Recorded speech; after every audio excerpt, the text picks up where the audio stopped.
ცესკოს ინფორმაციით ბათუმის 79 საარჩევნო ოლქში მერობის სულ 5 კანდიდატის შემდეგმა პოლიტიკურმა პარტიებმა დაარეგისტრირეს.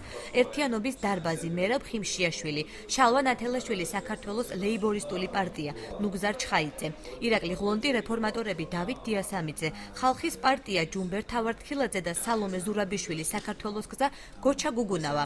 რაც შეეხება მაჟორიტარობის კანდიდატებს, საინიციატივო ჯგუფებმა სულ 15 დამოუკიდებელი კანდიდატი წარადგინეს. პარტიებმა კი ამ დროისათვის მხოლოდ 14, ამათგან 10 ლეიბორისტულმა პარტიამ, დანარჩენი კი ერთიანობის დარბაზმა. შეგახსენებთ, რომ პარტიებს ცესკოში საკუთარი კანდიდატებისა და სიის წარდგენის ვადა 5 დღეში ეწურებათ. დღეს მდგომარეობით რეგისტრირებული მერების კანდიდატები არის 5 კანდიდატი. რაც შეეხება დამოუკიდებელ კანდიდატებს, ანუ ეგრეთ წოდებულ საინიციატივო ჯგუფების მიერ წამოდგენილ კანდიდატებს, მათი რაოდენობა დღეს მდგომარეობით შეადგენს 15 საინიციატივო ჯგუფს რეგისტრაციას და 15-ვე კანდიდატი რეგისტრირებულია. ლეიბორისტულ პარტიას ყავს წარმოდგენილი 10-ვე მაჟორიტარულ ოლქში კანდიდატები და ასევე ერთიანობის დარბაზს 4 მაჟორიტარობის კანდიდატი ყავს დღეს მდგომარეობით დარეგისტრირებული.